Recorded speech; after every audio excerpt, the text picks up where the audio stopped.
আসসালামু আলাইকুম। মোল্লাবাড়ি কিচেন ব্লগের পক্ষ থেকে আপনাদের স্বাগতম। আজ আমি আপনাদের মাঝে নিয়ে এসেছি নতুন স্বাদের ডিমের কোরমা রান্না রেসিপি। এভাবে ডিমের কোরমা রান্না করে আপনি যে মেহমানকে খেতে দেবেন না কেন, আশা করি সে মেহমান আপনার রান্নার কথা মনে রাখবে। আর আপনার বাসার লোকদের কথা কি বলবো, তারা তো আপনাকে বারবার এভাবে রান্নার জন্য অফার দিবে এবং খাওয়ার সময় চেটেপুটে খাবে, আর আপনার প্রশংসায় পঞ্চমুখ থাকবে। এই ডিম রান্না করতে আজ আমি যে সকল উপকরণগুলি নিব। প্রথমেই ডিম, পেঁয়াজ বাটা, রসুন বাটা, আদা বাটা, জিরা বাটা, এলাচ বাটা, দারুচিনি, একটা পেঁয়াজ কুচি, সামান্য হলুদটা না দিলেও চলবে, সামান্য লাল মরিচের গুঁড়া, পরিমাণ মতো লবণ, 1 টেবিল চামচ চিনি, হাফ কাপ নারকেল কোড়া, 1 কাপ পরিমাণ দই। শুরুতেই কড়াইটা চুলায় বসিয়ে দিয়েছি, পরিমাণ মতো তেল দিয়ে দিচ্ছি। এই রান্নাটা করতে আমি খুব বেশি তেল দিব না, দেখে নিশ্চয়ই বুঝতে পেরেছেন। এবার তেলের ভিতর দিয়ে দিচ্ছি পেঁয়াজ কুচিটা বেরেস্তা করে রেখে দিচ্ছি।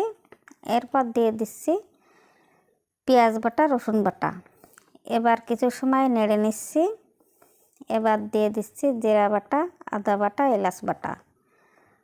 2-1 মিনিট নেড়ে নেওয়ার পর দিয়ে দিচ্ছি লবণ, হলুদ, মরিচের গুঁড়া।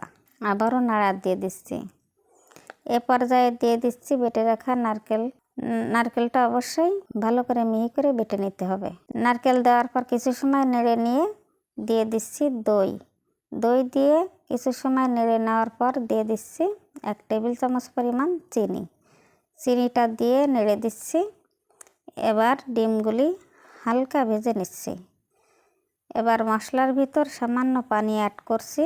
এবার দিয়ে দিচ্ছি পেঁয়াজের বেরেস্তা। একটু নেড়ে নেওয়ার পর ডিমগুলি দিয়ে দিচ্ছি। এ পর্যায়ে আমার রান্নাটা পরিবেশনের জন্য রেডি। এই হলো আমার রান্নার ফাইনাল লুক। দেখতে যেমন সুন্দর দেখাচ্ছে, খেতেও অসম্ভব সুস্বাদু। চাইলে আপনিও এভাবে আমার রেসিপির প্রতিটা টিপস ফলো করে এভাবে রান্না করে দেখতে পারেন। আশা করি আপনাদেরও অনেক ভালো লাগবে। যদি আপনি কখনো এভাবে রান্না করেন, তাহলে আপনার রান্নাটা কেমন হয়েছিল কমেন্টে জানাবেন। আজকের এই রেসিপিটা যদি আপনাদের ভালো লেগে থাকে, তাহলে আমাদের চ্যানেলটি সাবস্ক্রাইব করে রাখবেন, লাইক, কমেন্ট, শেয়ার করে পাশে থাকবেন। পরবর্তী ভিডিওতে কথা হবে। আজ এ পর্যন্তই। আল্লাহ হাফেজ।